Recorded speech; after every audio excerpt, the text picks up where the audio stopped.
오늘은 좀 특별한 시간을 보낼 텐데요. 우리 지난주에 베일 목사님과 저는 하나님의 은혜 가운데 놀라운 미국 PSW 인도자 컨퍼런스 잘 다녀왔습니다. 우리 컨퍼런스에서 배운 것들 또 여러 가지 있었던 일들에 대해서 제가 리뷰를 좀 해드리고요. 또 그 이후에 베일 목사님이 짧은 레슨을 나눠주실 것입니다. 먼저 이 PSW 컨퍼런스에 대해서 좀 말씀을 좀 드리면은 이 한국을 비롯해서 미국 남서부 지역의 교회 인도자들이 함께 모이는 시간이었습니다. 이 퍼시픽 그다음에 이 남서부 지역 대략 150명에서 200명 정도가 함께했던 그런 시간이었고요. 우리 한국에서도 각 교회 목회자분들 7분과 저 이렇게 해서 8명이 참석을 했습니다. 이 컨퍼런스의 주제가 저기 보이는 것처럼 리바이브라고 되어 있죠. Renew, Rebuild, Revive. 네. 그래서 이제 성경 구절은 에스겔 37장 9절에서 10절 그 성경 구절이 주제 구절이었고요. 예전에는 뭐 회개, 순종, 그리고 열심, 최선을 다해서 앞으로 나아가자. 그런 걸 좀 강조하는 컨퍼런스였다면 이번 시간은 좀 더 우리가 성숙하게 개인과 또 이웃을 돌보면서 그리고 우리가 어떤 확신과 동기를 가지고 그렇게 나아가야 하는지를 배우는 그런 시간이었습니다. 성경 말씀을 나누고 격려하는 시간도 있었지만 이번 주제에 맞게 주님과 교회를 위해 열심히 살아온 리더들이 겪는 육체적인 또 정신적인 그리고 많은 감정적인 필요들을 어떻게 우리가 채워야 되는지 또 우리 마음을 어떻게 소생시켜야 되는지를 다루는 내용들이 많았어요. 그것은 꼭 인도자들, 우리 참여했던 교회를 인도하는 인도자들뿐만이 해당되는 것은 아닐 겁니다. 자, 그리고 이게 이제 전체적으로 모였던 우리 홀에서 함께 예배드렸던 찬양했던 장면인데요. 한번 어떤 분위기였는지 제가 좀 영상을 담았는데 한번 볼까요?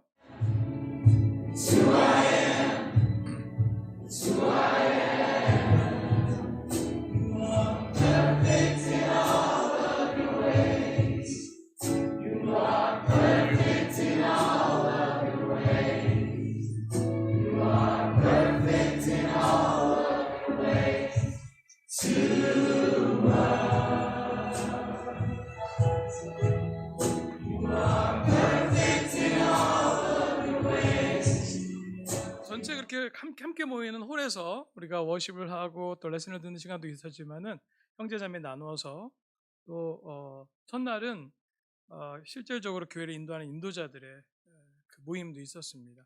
또 이 모임 안에서도 우리가 이렇게 찬양하면서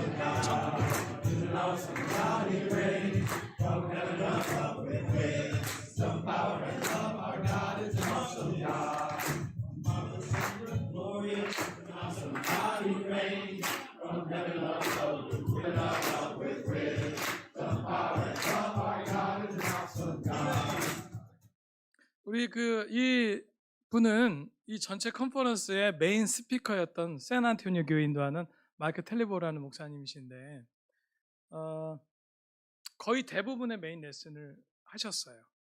그리고 이 교회는 정도 340명 되는 정확한 수치는 알고 있는데 거의 뭐 2배 가까이 성장한 550명 성장한 교회로 되게 많은 메시지를 나눴는데 정서적으로 건강한 교회의 모습들을 많이 나눴습니다. 특히 가족에 대한 얘기를 했고 또 서로의 필요를 하나님의 은혜 가운데 서로의 필요를 깊이 채워주면서 또 함께 미션을 해나가는 정서적으로 건강하고 여유가 있고 또 가족을 이루는 가운데 그 건강한 교회가 바로 젊은 세대들도 리더로 세우는 그런 모습도 볼 수가 있었습니다.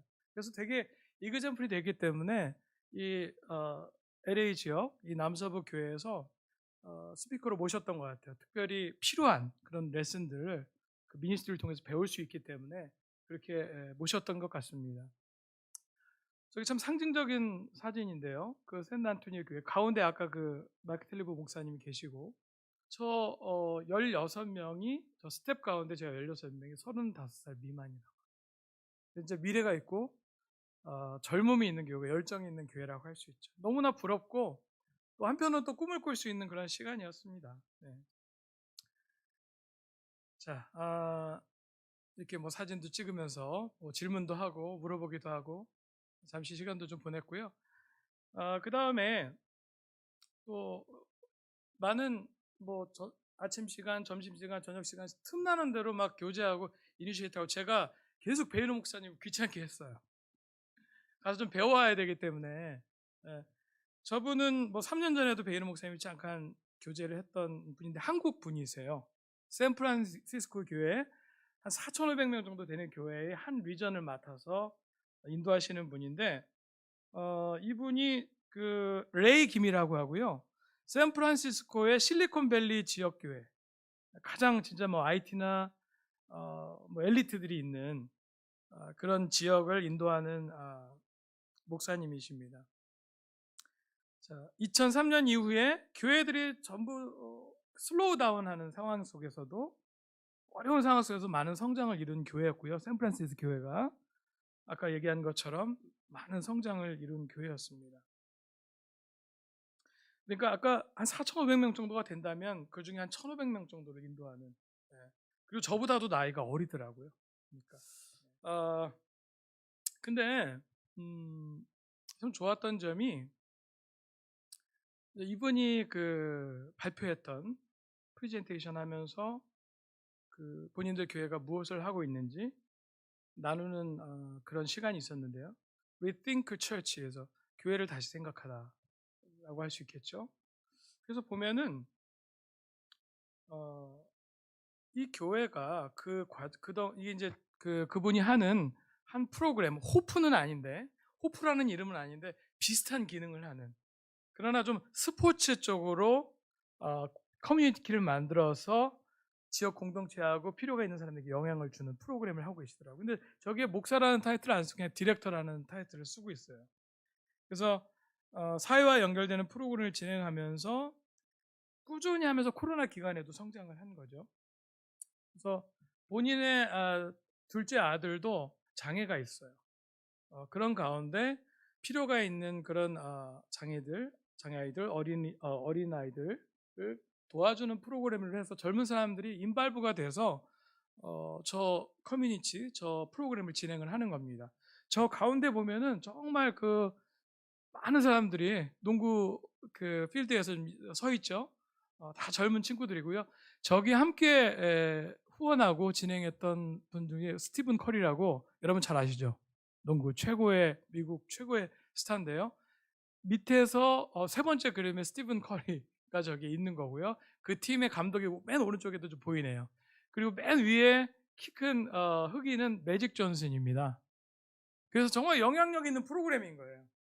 그래서 저 프로그램이 이런 거예요.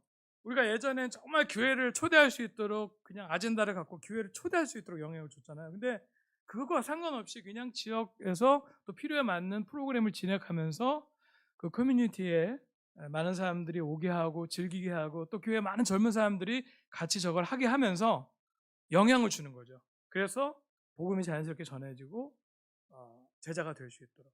저는 저걸 보면서 저희의 우리 교회 전문가가 또 있습니다. 저런 프로그램에 실질적으로 코칭을 할 수 있고 저 프로그램을 진행하실 수 있는 분이세요. 우리 전병기 집사님, 전직 프로까지는 아니었지만 실업 축구 선수였잖아요. 예. 그래서 축구는 우리나라에서는 적용할 수 있는 놀라운 프로그램일 것 같습니다. 아무튼 고민을 하고 있고요. 계속해서 저 목사님하고 저희가 계속 연결을 하면서 저 프로그램 배우고 실질적으로 적용할 수 있게 그냥 가서 한번 딱 배우고 듣고 하는 게 아니라 계속적으로 좋은 것들은 배우고 우리가 그거 그대로 따라서 할 수 있게끔 그렇게 하려고 합니다.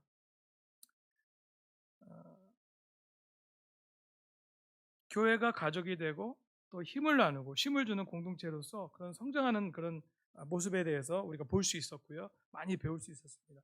그냥 목적을 위해서가 아니라 지역 공동체 또 거기는 많은 사람들의 필요를 채우고 사랑하고 섬기는 일을 통해서 복음을 전하는 거 너무나 매력적인 프로그램이었어요. 그리고 이 장면은 우리 베이너 목사님이 일요일 날 잠깐 나눴던 것 같아요. 그 오른쪽에 2명 카일하고 에반스라는 형제인데 정말 저는 신선한 도전도 되고 자극도 됐지만 또 꿈이 생기더라고요. 그러니까 불과 몇 년 전에 한 10명밖에 안 되는 그런 캠퍼스를 진짜 누비면서 저 형제들이 60명의 그룹으로 성장을 시켰어요. 참 쉽지 않거든요. 지금 캠퍼스 그룹을 우리가 숫자를 잠깐 봤을 때 그게 뭐 대수인가, 예전에는 뭐 엄청나서, 근데 지금 너무 힘들거든요, 사실은. 캠퍼스 미니스트리가 힘들고, 지금 전체적으로 젊은이들을 향한 사역 자체가 한국 자체도 힘들고 미국에서도 힘들고 어렵습니다. 그런데 놀라운 것은 그 60명으로 성장한 것뿐만 아니라 인원 중에 90%가 킹덤 키즈가 아니라는. 그거는 정말 파워풀한 것 같아요. 그래서 제가 놀라운 것은 저런 샌프란시스코 교회나 샌디에고 교회를 보면서 교회가 그냥 천천히 슬로우 다운하고 있고, 하나님이 우리가 좀 겸손하게 지금은 성장보다는 성숙하고 많은 것들 배우고 그러한 시간이구나. 그냥 슬로우 다운하는 게 그냥 하나님이 지금 현재 우리를 통해서 보여주시는 모습이구나라고 생각을 했는데, 그렇지 않은 교회를 보면서 정말 많이 배워야 되겠구나. 그리고 희망도 생기고 다시 꿈도 꿀 수 있는 그런 놀라운 시간이었습니다. 그래서 베이노 목사님 저 왼쪽에 계신 분은 괌을 인도하는 목사님이신데요. 괌으로 많이 놀러 오라고 얘기하셨습니다. 겨울에 놀러 오면 좋다고. 그래서 여러분 편안하게 휴가도 보내시고 거기서 예배 볼 수 있으니까 너무 좋은 교제했고요. 그 오른쪽에는 켄차오 목사님이라고 여러분 아실 거예요. 예전부터 강희 형님하고 얼굴이 비슷하다고 그래서 우리 한국교회에서 많이 또 알려졌던 목사님이고요. 저기 사진은 안 나오지만 또 세사 목사님이라든지 되게 다양한 우리 PSW 리전의 지역의 많은 목사님들하고 교제할 수 있는 시간이었고요. 이분은 그 제이 마이너라고 OC 교회가 세 개로 지역이 나눠져 있고요. 그 중에 한 지역을 담당하는 목사님이십니다.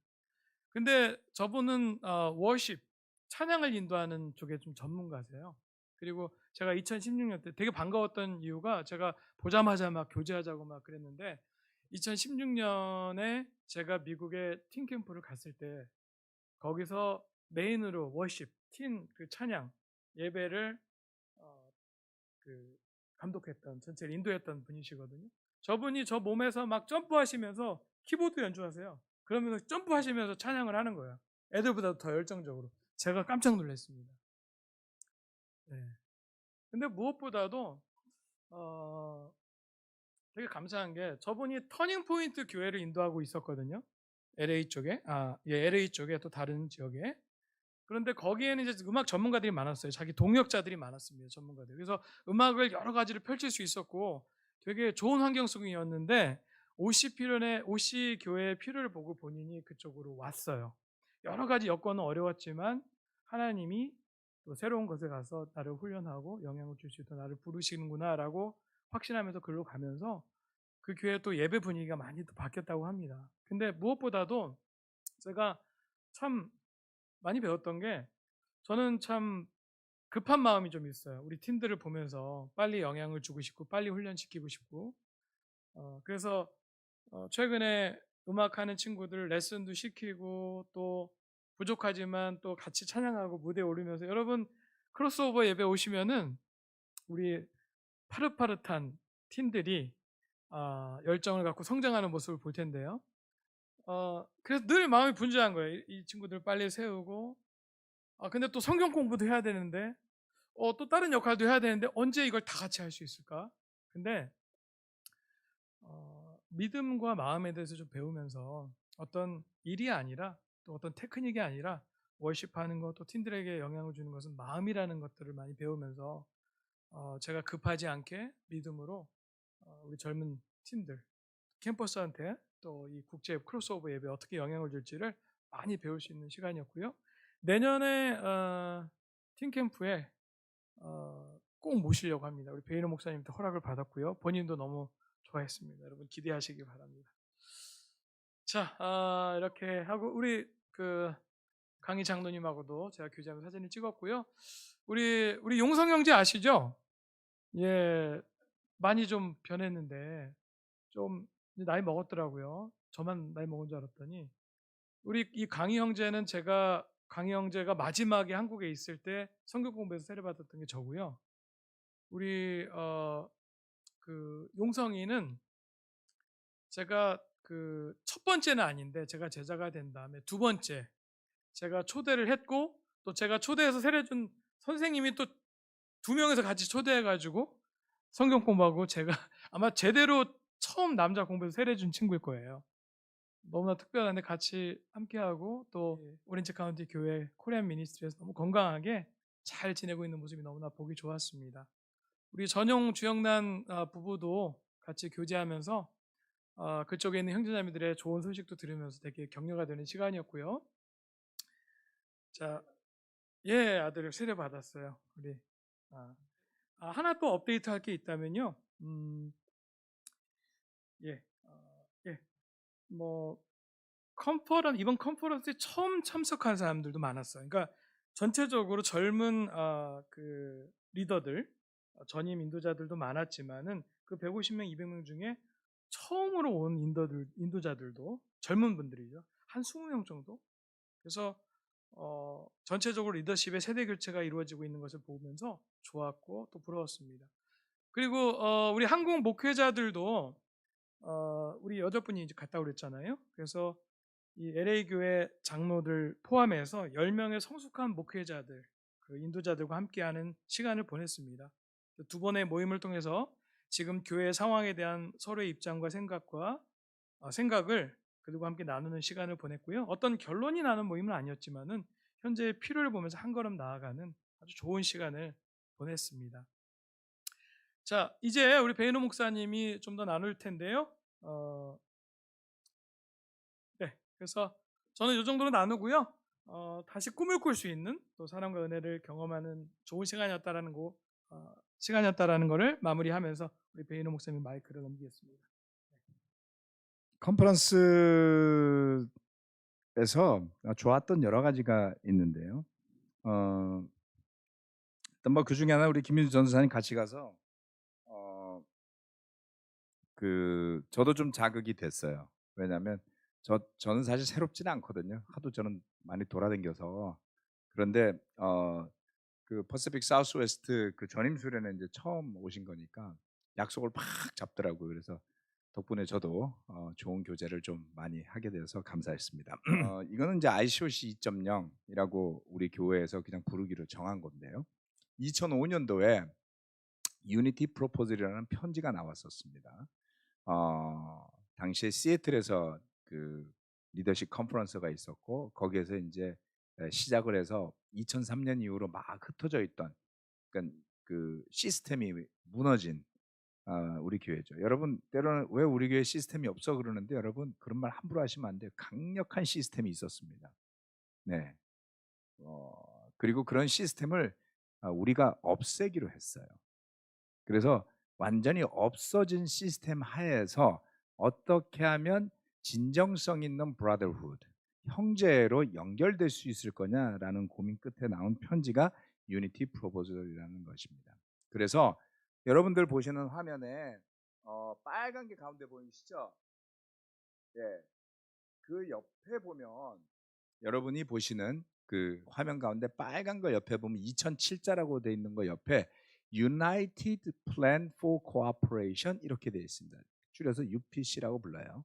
이게 제가 말씀드린 Unity Proposal이라는 2005년도, 2006년도에 한국에 있는 교회들이 다 사인업을 해서 2006년 가을에 브루스 목사님과 잔누이 목사님의 중재로 극적인 화해를 이뤄냈던 기억이 있으시죠? 네, 그거를 할 수 있게 했던 게 바로 이 UPC입니다. 설명을 드리는 이유는 이렇습니다. 저 때로부터 해서 제가 리더십 컨퍼런스도 많이 다녀오고 올 때마다 우리 교회가 어떻게 운영이 되고 어떻게 연결이 되는지를 전임 목회자들에게 열심히 설명해 드렸고요. 그리고 최근에 2018년도에는 전 세계에 있는 모든 전임들을 대상으로 서베이를 했었습니다. 서베이를 하게 된 것은 유니티 프로포즐 이후로 그래서 그거를 2.0이라고 부르자고 했어요. 2.0 이전엔 뭐가 있었을까요? 이전에 1.0이죠. 1.0은 뭐냐면 킴 맥킨 목사님이 월드 섹터 전 세계 월드 미션 이벤젤리스트인가 했었어요. 그러니까 대빵이었어요. 그리고 그 대빵 목사님 밑에 월드 섹터 리더라고 해서 전 세계를 8개 구역으로 나눈 목사님들이 있었고요. 그리고 그 목사님들 밑에 누가 있냐면 GSL이라고 지오그래픽 섹터 리더라고 불렀습니다. 각 나라를 담당하는 목사님들이 있어요. 그러니까 나라의 대표 목사는 GSL이라고 불렀던 겁니다. 그래서 정용근 목사님이 어느 시점에선 GSL이 되셨던 거죠. 그러면 그 GSL 밑에는 각 나라의 이벤젤리스트들과 인턴십이 있었습니다. 그래서 아주 철저한 트리 구조라고 그러죠. 하이라키라고도 부르고 굳이 비교하자면 카톨릭 체제하고 똑같았습니다. 그래서 채용하고 해고하는 모든 권한들을 상위에 있는 리더십들이 다 가지고 있었어요. 그래서 1995년도부터 2000년까지 서울교회가 빠른 성장도 했지만 전임으로 일하다 잘린 사람들의 수가 굉장했을 겁니다. 아마. 그렇죠? 그 당시에 있었던 분들 기억하시겠지만 채용해서 쓰다가 아니면 바로바로 잘랐어요. 그리고 잘렸다가 부활하신 분들도 있습니다. 잘렸다가 부활하신 분 중에 우리 김민수 전도사님 나중에 부활하셨죠. 그 다음에 명동에 있는 정도현 목사님 몇 번 나가셨다가 들어오셨습니다. 예. 아무튼 뭐 깎아내리려고 하는 말은 아니니까 오해하지 마십시오. 무슨 이야기냐면 그렇게 많은 분들을 썼다가 바로바로 자르기도 하고 그랬죠. 또 그렇게 잘린 분들 중에 상당수는 교회를 떠난 일도 있었습니다. 아무튼 2003년 이후로 우리 교회 구조를 좀 바꿔야 되겠다라는 이야기가 나올 때 2003년 이전에 벌써 2001년 내지 2001년 가을경에 킴 맥킨 목사님이 전체 미션 이벤젤리스트 직을 사임한 상태였습니다. 이미 사임해 있었어요. 그럼 교회는 어떻게 굴러갔느냐? 월섹터 인도자들에 의해서 굴러가고 있었죠. 2003년이 되니까 GSL들이 반란을 일으켰습니다. 그래서 월섹터 인도자들 다 그만두게 됐어요. 그랬더니 다른 이벤젤리스트들이 반란을 일으켰습니다. 그래서 지오그래픽 섹터 인도자들도 그만두시게 되셨어요. 그러면 이벤젤리스트들은 괜찮았을까요? 아니요. 교회가 시끄러웠습니다. 상처받았다, 힘들었다, 어뷰즈 당했다 이런 이야기를 하느라고 우린 2003년부터 혼란스러운 시간을 몇 년을 보냈죠. 당시를 기억하시는 분들도 있을 겁니다. 이렇게 갈 수는 없다라고 해서 나온 게 UPC, 유니티 프로포즐입니다. 그래서 그 유니티 프로포즐을 내고 거기에 사인업을 한 교회들이 수백 개가 됐어요. 거의 대부분 사인업을 했고요. 그렇게 사인을 한 교회들을 예전에 월드 섹터 그룹으로 돼 있던 그룹핑에서 벗어나서 지역별 리저널 패밀리 그룹을 만들자라고 한 겁니다.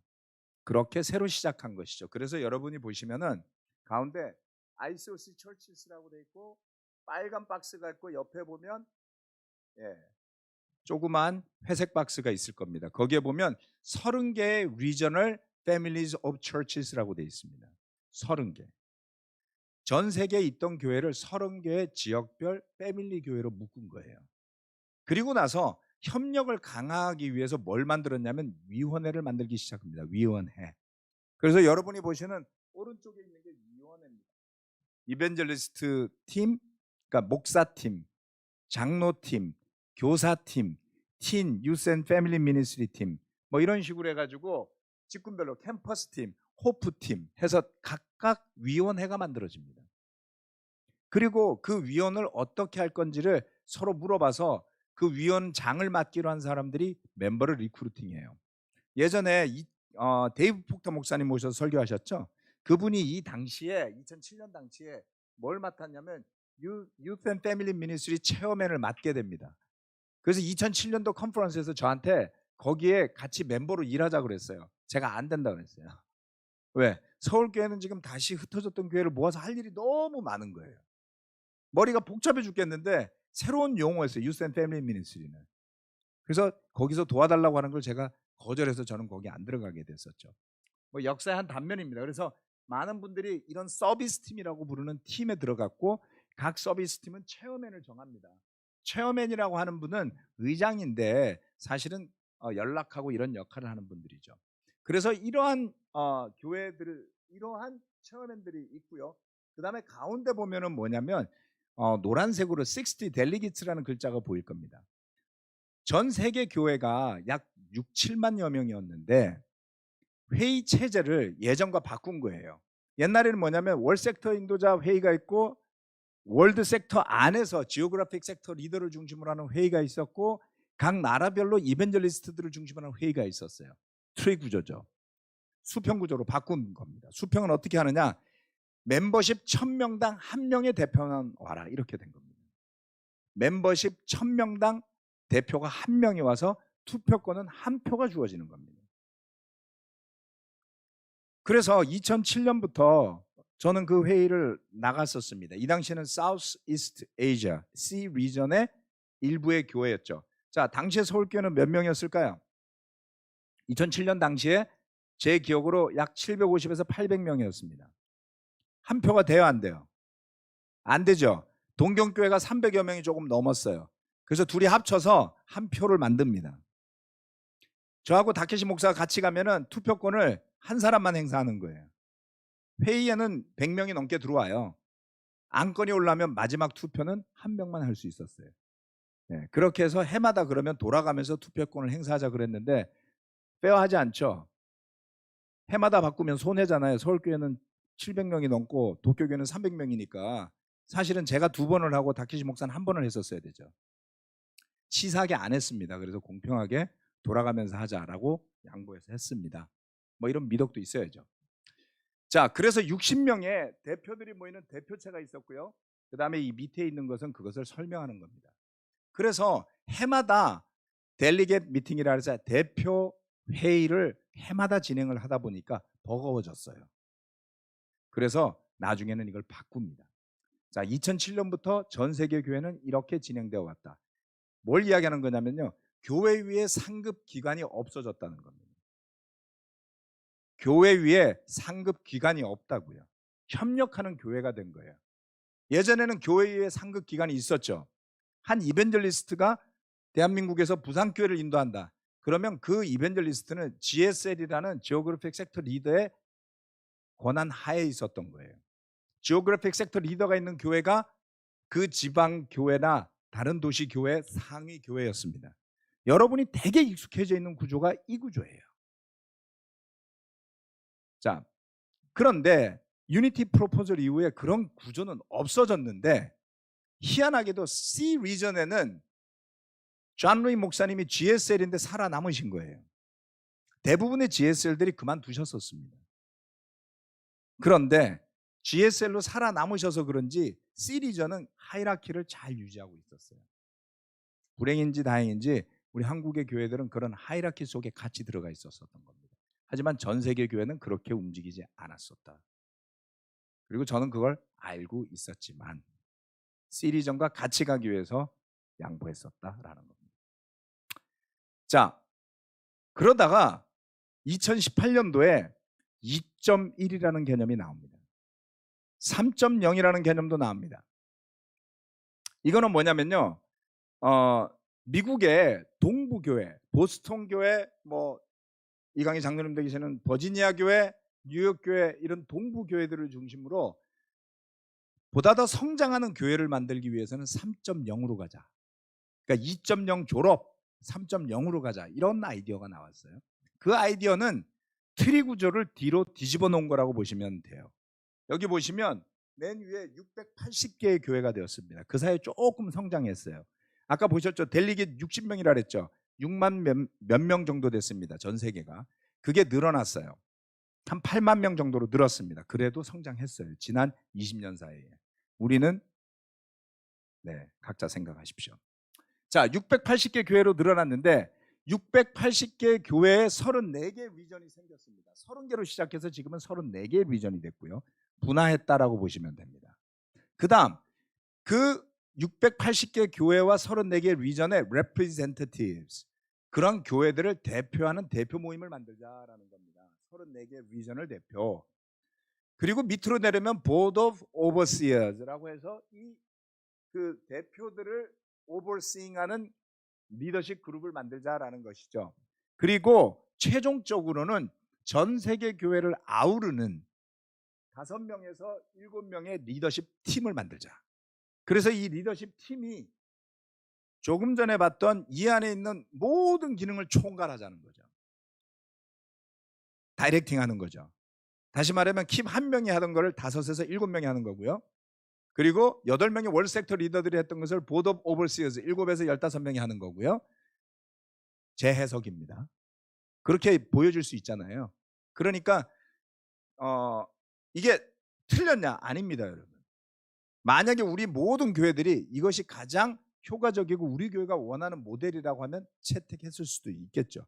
실제로 동부 지역에 있는 많은 교회들은 이 모델을 채택하고 싶어 했어요. 재정도 묶는 겁니다. 통합 재정이 되는 거죠. 그런가 하면 다수의 교회 인도자들은 3.0 왠지 과거로 돌아가는 것 같다. 2.1이 좋겠다라고 해서 아까랑 비슷하죠. 네, 그래서 파나마에서 회의를 해서 결정을 내렸습니다. 전 세계 모든 전임들한테 설문조사를 돌렸고 한국의 전임들도 다 답을 써서 냈고요. 그것을 종합해서 최종적으로 전 세계 680여 개 ICOC 교회들은 34개의 리저널 패밀리로 구성되어 있는 약 8만여 명의 제자들은 ICOC 2.1 모델로 갑시다가 그때 내려진 결정이었고, 제가 저하고 박재호 장로님하고 임효정 목사 부부 이렇게 셋이 파나마 컨퍼런스에 참가를 했었습니다. 다녀와서 전임 모두에게 프레젠테이션을 다 해줬음에도 불구하고 여기에 대한 이해는 각각인 바람에 최근의 사태가 벌어지고 있는 겁니다. 자, 그러면 2.0과 2.1이 뭐가 다르냐? 네, 차이를 간략하게 설명드리겠습니다. 30개 리저널 패밀리에서 34개 리저널 패밀리로 늘어났어요. 그것만 달라요. 색깔도 똑같죠? 가운데에 보면 네, 이것도 그대로 있습니다. 자, 그럼 뭐가 달라졌느냐? 해마다 모이는 대표 회의 참가자 수가 130명으로 늘었어요. 뭐가 바뀌었냐면 1000명에 1명이 투표하던 거를 1000명에 2명으로 바꾼 겁니다. 참여를 늘렸죠. 그리고 옆에 보시면 약간 파란색으로 되어 있는 게 보이실 겁니다. 자, 이거는 뭐냐면 여기에 보면은 핵심은 맨 위에 있던 거가 UPC란 United Proposal of Cooperation이라고 불렀어요. 하나가 되기 위한 제안서, 협력을 위한 제안 이랬는데 이거를 뭘로 바꿨냐면 Ratified Global Proposals라고 불러요. 그러니까 뭐냐면 그 2005년 당시의 프로포절만 가지고 지금 변화된 세계의 상황에 대응해서 ICOC 교회들이 나아가기는 어렵다. 그리고 각 교회 인도자들이 너무 본인들의 일에 바빠서 전 세계 교회를 아우르기 위한 노력이 좀 부족했다. 각성하자라고 해서 이거를 좀 더 촉진시킬 수 있는 방법을 찾기로 했습니다. 한마디로 좀 더 개선을 하자는 거죠. 네. 자, 이게 요번에 1시간에 걸쳐서 거기에 참여한 교회 인도자들 첫날 모임 1시간 동안 이 설명만 합니다. 그래서 지금 ICOC Fellowship of Churches라고 돼 있죠. 그래서 조금 전에 거를 조금 더 간략하게 만든 겁니다. 여기에서 한 가지 여러분이 참고하시기 바라는 것은 영어로 돼서 좀 어렵지만요. 리저널 패밀리 체어즈라고 되어 있습니다. 자, 34개의 패밀리 교회들이 존재하고요. 패밀리 교회 사이즈는 각각 다릅니다. 큰 데도 있고 10,000명 되는 데도 있고 5,000명 되는 데도 있고 1,500명 되는 데도 있어요. 그냥 지역과 여러 가지 필요에 따라서 구성을 했기 때문에 각각 다르다고 볼 수 있겠죠. 여기에서 캐털리스트 팀이라는 것을 만듭니다. 2018년도에 그 파나마에서 캐털리스트 팀. 캐털리스트는 뭐냐면 촉진자라는 뜻이에요. 촉매라는 뜻입니다. 원래 캐털리스트는 촉매처럼 우리 교회들이 확 늘어나게, 촉매를 넣으면 반응을 일으켜갖고 뭐가 많아지게 하는 거죠. 그런 컨셉으로 한 겁니다. 그래서 캐털리스트 팀을 만들어서 어떻게 하면 전 세계 교회들이 더 유기적이 되고 서로를 협력하고 돕는 교회가 되겠느냐, 발전적이고 긍정적인 관점에서 아이디어를 내달라라고 해서 캐털리스트 팀을 구성합니다. 그리고 그 캐털리스트 팀이 밑에 보이는 서비스 팀하고 같이 대화하는 거죠. 하지만 캐털리스트 팀은 리더는 아니에요. 권한이 있지 않아요. 그래서 이런 모든 구조들은 전 세계 680여 개 교회들에게 도움을 주고자 모인 곳이지 명령을 하고 지시를 하고 누구를 해고하고 이러기 위한 것이 아니다. 이번 리더십 컨퍼런스를 갈 때 어떤 분들은 가면은 뭔가 해결하고 오겠지라고 생각하셨는지 몰라요. 그럴 가능성은 하나도 없었습니다. 왜냐하면 그러려고 했다면 가기 전에 본인들의 입장을 중재해 줄 중재자를 정했어야 됐고요. 중재자가 정해지지 않은 상황에서는 화해를 중재할 수 있는 아무런 권한이 누구에게도 없습니다. 도움을 받고 싶으면 겸손하게 청하면 돼요. 이런 문제를 도와주십시오. 제가 바이블톡 인도자 미팅에 설명드렸죠. 제가 도움 받아왔고 그 다음에 제가 멘토를 구하고 있는 분에게 두 분께 필요할 경우에 중재를 서주십사 저는 부탁을 드려서 오케이를 받아놨어요. 그런데 다른 목사님들이 중재자를 안 정하면 의미가 없잖아요. 그분들이 정하셔야 돼요. 근데 가기 전에 정해지지 않았어요. 그러면 현장에서 정하느냐? 불가능합니다. 일이 그렇게 되질 않아요. 국제적인 일이잖아요. 상황을 명확하게 알기 전에 아무나 나서지 않습니다. 그래서 어떤 분들은 뭔가 극적인 화해를 기대하셨는지 모르지만 그러기 위해선 갈 길은 멀고 많이 남아있다는 걸 아셔야 됩니다. 그 자리에 모여서 10명의 리더들이 들어와서 퍼시픽 사우스웨스트 리전 안에 있는 인도자들이 들어와서 질문을 물어봤어요. 어떻게 되기를 바라십니까? 당연히 우리는 이런 일을 여러 번 겪어왔고 그리고 이견이 생기고 의견이 맞지 않으면 필요한 경우에 성숙한 분들에게 도움을 청해서 중재를 받아 해결을 해왔습니다 라고 저는 답변을 드렸어요. 이번에도 그렇게 되어가리라고 저는 믿습니다. 그렇게 안 되면 혼란스러워질 겁니다. 즉 우리가 그동안에 해왔던 것처럼 2006년도에 3-4개 진영으로 나뉘어져 있을 때 각각 존 루이 목사님에게 도움을 청한 그룹이 있었고 브루스 목사님에게 도움을 청한 그룹이 있었고 두 분은 제3자잖아요. 그래서 도움이 되는 겁니다. 연루돼 있지 않고 제3자적 입장에서 만나서 솔루션을 제안했고 서로가 실수하고 잘못한 것을 사과했고 그렇게 해결해 나가도록 도왔던 전례가 있죠. 또 2014년도에도 모든 전임들이 싱가포르에 가서 있었던 갈등들에 대해서 해결했던 적이 있습니다. 이미 선례가 있고요. 그 룰을 따르면 되는 겁니다. 그래서 어렵게 생각하지 마시고 형제자매들이 끼어들지 마시고 제가 여러분을 무시해서 드리는 말씀이 아니라 그냥 이분들은 프로세요. 프로들이라고요. 갈등의 문제에 들어가서 해결해온 경험과 전력들이 있고요. 그리고 ICOC 교회의 구조와 역할에 걸맞게 해나가면 반드시 해결될 문제지만 그것을 지키지 않으면 도울 방법이 없어지는 겁니다. 그래서 제가 부탁드린 것은 잠실교회 형제자매 여러분들께는 여러분에게 부탁받지 않은 일에 관여하지 마십시오. 권위가 없기 때문이에요. 거기에 들어온 10명의 장로 목사님들은 관록이 있는 분들이지만 어느 누구도 부탁하지 않은 것을 함부로 이래라 저래라 하시는 분이 없습니다. 하물며 교회를 책임지고 수십 년간 인도해 보신 것도 아니고 여러 가지 갈등 상황을 중재해 보신 것도 아닌데 또 목회자들이 여러분에게 직접 도와주십시오라고 개인적으로 요청한 것도 아닌데 막 우리 교회 일인이 걱정스러워서 이러면서 관여하시다 보면 여러분 믿음을 잃어버릴 가능성이 높아집니다. 자기 영혼을 챙기는 게 어려워질 수도 있다는 거죠. 과거의 선례가 그것을 이야기하기 때문에 제가 부탁드리는 겁니다. 잠실교회 형제자매 여러분, 본인이 서 있어야 할 자리에 서 계시고 본인에게 주어진 권위와 책임 하에서 겸손하게 행동하시고 기도하시기를 부탁드립니다. 자, 결론입니다. 에베소서 2장 19절로 22절 말씀입니다. 그러므로 이제부터 여러분은 외국 사람이나 나그네가 아니요 성도들과 함께 시민이며 하나님의 가족입니다.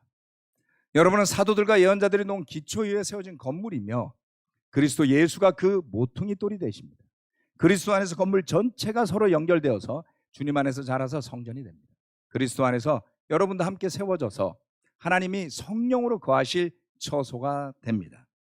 이 말씀은 최근 수년 동안 제가 아주 많이 강조했던 교회의 모습과 본질에 대한 이야기입니다. 우리 모두가 세례받기 전에 성경 공부하면서 이 말씀들을 보고 결정하고 세례를 받죠. 하나님의 가족이라고 했습니다. 2003년에 전 세계 교회가 혼란스러워할 때 샌프란시스코 교회가 약 2,400여 명 정도 되었어요. 제 기억에는.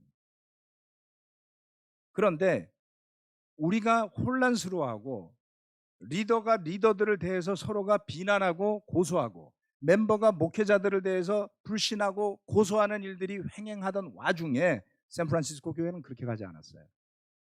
외부에서 봤을 때는 변화를 거부하고 문을 걸어 잠그는구나 이랬어요. 이번에 만나서 물어봤습니다. 아니 그 당시에 어땠던 거냐 그랬더니 바깥에 다른 우리 ICOC 교회들이 말하는 문제가 본인들 교회는 없었다는 거예요. 그 말은 뭡니까? 인도자들은 섬기고 있었어요 이미. 교회는 가족이었어요 이미. 그렇기 때문에 서로를 비난하고 삿대질하고 손가락질하고 상처받아 하고 불신할 이유가 없었다는 겁니다. 몰랐죠. 왜요? 누구도 물어보지 않았으니까. 저도 회의에 갔을 때 그곳에 오신 장로님을 만나본 적도 있고 3년 전에 세크라멘토에서 회의할 때 레이키 형제가 왔었어요. 그런데 그때는 정신이 없었어요. 한국에서 같이 간 목회자들끼리 서로 회의하고 뭐하고 하니라고 그분들을 만나볼 여유가 없었습니다. 다행스럽게도 이번에는 각자가 펠로십을 하는 바람에 충분한 시간을 가지고 대화를 들어보니 그들이 그때로부터 해서 지금까지 4,500여 명의 교회로 성장하게 된 데는 비결이 있었어요.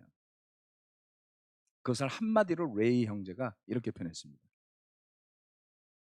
교회는 홈입니다. 놀랍죠? 저는 그것을 긴 세월을 보내고 나서 최근에 깨닫고 배우기 시작했어요. 교회는 가족인데 왜 우리가 때로는 군대처럼 때로는 회사처럼 굴었을까? 왜 상처받은 사람이 이렇게 많아서 20년이 지난 지금도 정리 안 된 감정들이 여기저기서 튀어나오는 걸까? 안타깝고 미안하고 죄송해요. 인정해야 될 게 있습니다. 좋은 가족이 만들어졌다면 여러분이 좋은 교회를 세우신 거예요. 여러분의 가정에 대해서 만족하십니까? 아멘. 제가 알기로 잠실교회 많은 가정들은 자신의 가정에 만족하십니다. 여러분의 바이블톡에 대해서 만족하십니까? 아멘. 바이블톡 인도를 하신 분 제가 기억하는 한 6년 7년 안에 힘들어서 못해 먹겠다 그만두신 분이 거의 없었어요. 여러분 교회에 대해서 만족하십니까? 제가 좀 더 좁혀서 물어보겠습니다. 잠실 교회에 대해서 만족하십니까? 대한민국 교회들에 대해서는 만족하십니까?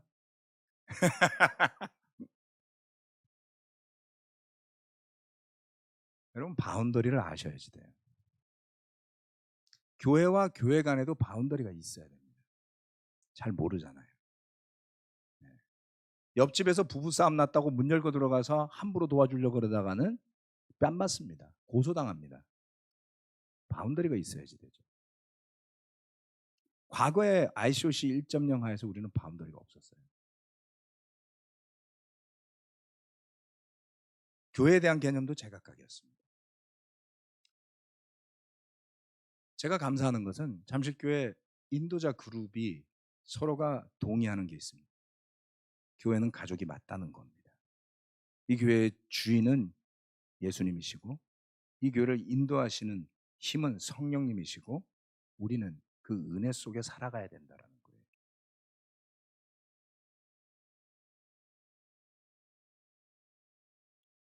여기서부터 늦었지만 샌프란시스코 교회가 2003년에 깨닫고 있었던 그 가르침 20년이 지나서 2배가 가까이 성장을 했어요.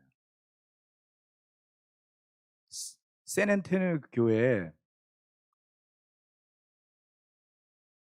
마이크 탈레프로 목사님, 사자는 결코 잠들지 않는다를 쓰셨던 그분, 그 교회를 제가 2010년에 방문했었습니다. 딱 지금 우리 잠실교회 분위기. 주중 예배를 갔더니 따뜻하고 서로 인사하고 격이 없고 경직돼 있지 않았어요. 거기서 며칠을 보냈습니다. 그분이 아프리카에서 귀국한 지 얼마 되지 않은 때였어요. 몇 년간 혼란스러웠다 그랬습니다. 어려웠다고 그랬어요. 10년 만에 다시 봤습니다. 10몇 년이 되었죠. 좀 나이가 드신 것 빼고는 훨씬 더 원숙해지셨고요. 그리고 제 마음에 감동을 줬던 것은 그분이 하셨던 일이 맞다는 겁니다. 340여 명의 교회가 550명의 교회로 성장했는데 스태프들의 절대 다수가 35살 미만이라 그랬어요. 이게 바로 지금 우리 잠실교회가 하려고 하는 거 아닙니까? 이걸 위해서 기도하는 거 아닙니까?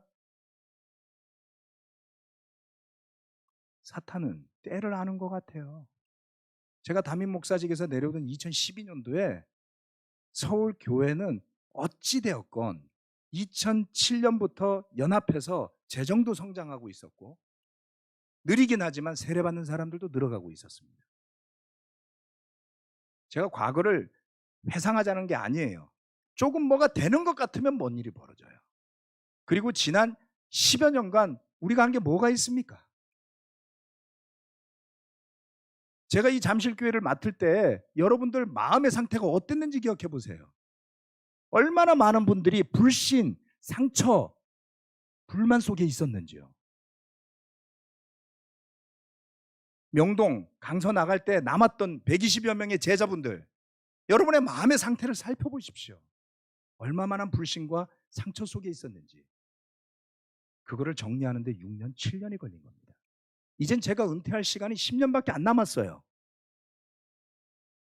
다시금 저에게 만들어진 가족을 내버려 두고 또다시 불신, 상처, 과거로 점철된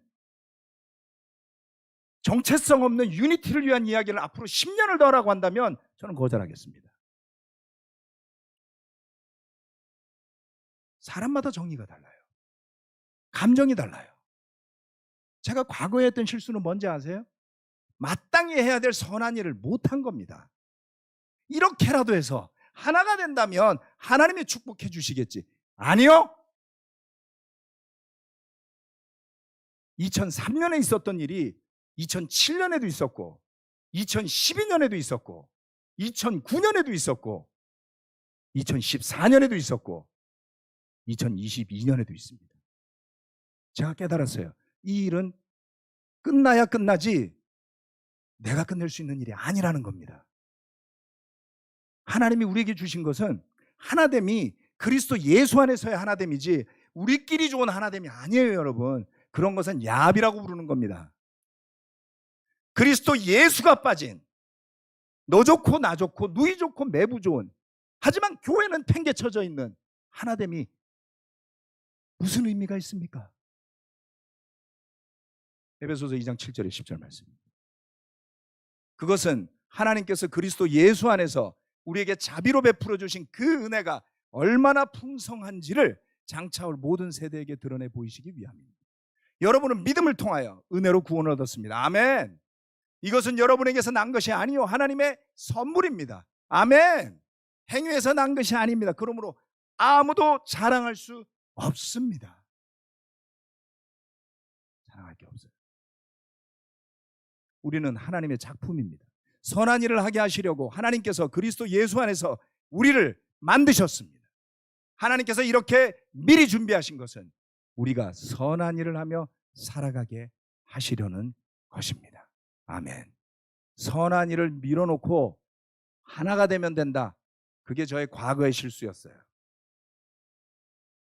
감정을 이야기하고 상처를 이야기하고 몇 번을 나눴는지 몰라요.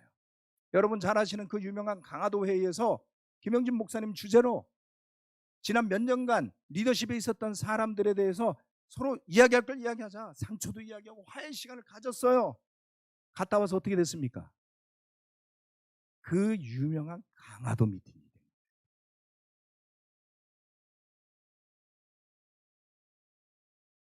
뭐가 문제죠? 감정을 이야기했는데 서로 사과도 했는데, 됐다고 생각했는데 도대체 사과를 몇 번, 얼마나, 어디까지 하면 그 감정의 엉어리는 없어지는 걸까요? 저는 이게 믿음의 문제라고 드디어 느낍니다.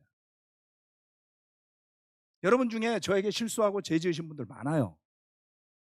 그중에 사과하신 분도 있고 사과하지 않은 분도 있어요. 제 마음에서 용서가 다 끝났습니다. 저는 한 번도 목사라서가 아니라 제자로서 사과하세요라고 했던 분 딱 한 분밖에 없어요. 딱 한 분에겐 제가 요구했습니다. 왜요? 그분을 저는 친구로 여겼으니까요. 친구로 여긴 분이 소문을 듣고 저를 불신했을 때 저는 너무나 상처가 됐어요. 저에게 사과하세요. 끝까지 사과하지 않으셨어요. 용서했습니다. 왜요? 때로는 사과받지 않아도 용서가 되더라고요. 왜요? 우리의 목적은 누구를 미워하는 게 아니잖아요. 때로는 누가 악한 마음이 됐건 죄가 됐건 미워하건 비난을 하건 비방을 하건 욕을 하건, 그렇다고 그것 때문에 제가 그것을 해결 못해서 전전긍긍하며 살아간다면 설교는 어떻게 할 것이며, 제자는 어떻게 삼을 것이며, 가정은 어떻게 인도하겠습니까? 버릴 것은 버려야 되는 겁니다. 악과 더불어 버리면 되는 거예요. 용서할 힘은 하나님이 주시는 겁니다. 제가 포기한다는 뜻이 아닙니다. 오해하지 마십시오. 우리 교회 안에는 서로가 화해하고 화합하기 위한 장치들과 과정들이 존재합니다. 저는 그 길을 따르겠다고 말씀드린 거예요. 그렇지만 그것만 하지는 않겠다. 선한 일을 멈추면 우울증이 와요. 제가 그게 과거의 실수고 과거의 죄라고 이야기하는 겁니다. 이번에 저의 결심은 그래요. 비난하지도 싸우지도 않고 선한 일은 계속하겠다. 여러분에게 권면해드리고 싶습니다. 선한 일을 하십시오. 코로나의 기간 동안 성장한 교회들이 있었습니다. 한국에는 없을까요? 있어요. 부산교회. 1명, 2명, 3명이지만 세례받고 떠났다 돌아온 사람들이 있어서 밝은 얼굴로 계신 것을 볼 수가 있을 겁니다. 작년에 크로스오버 예배가 만들어졌습니다. 하나님의 인도하심이라고 저는 믿습니다. 지난주에 예배당을 가득 채우고, 물론 칸막이가 쳐져 있었지만 젊은 사람들이 찬양과 예배를 드렸습니다. 오는 주에는 가브리엘 형제가 설교할 겁니다. 그 형제 설교 파워가 있습니다. 언젠가 오전 예배에서 부탁할 예정입니다. 이번 컨퍼런스에서 가서 제가 가장 크게 배운 것은 선한 일을 포기하지 않는 교회는 여전히 성장하더라. 정치적인 논란과 복잡한 이야기에 휩싸여 있는 교회는 10년째 성장 안 하더라. 어느 교회가 되시겠습니까? 선한 일을 하는 교회, 선을 베푸는 가정, 믿음 속에서 용서하고 화해하고 미래를 향해서 나아가는 개인과 가정과 교회, 아니면 10년이 지나도 제자리를 맴돌듯 정치적 이야기에만 난무하는 교회, 저는 그 길로 가지 않겠습니다. 저에게 그걸 요구하지 마세요. 믿음에 서서 전할 복음을 전하고, 시간이 얼마 남지 않았습니다. 저에게 우리가 선한 일을 하며 살아가게 하시려는 것입니다. 아멘. 말씀 마치겠습니다.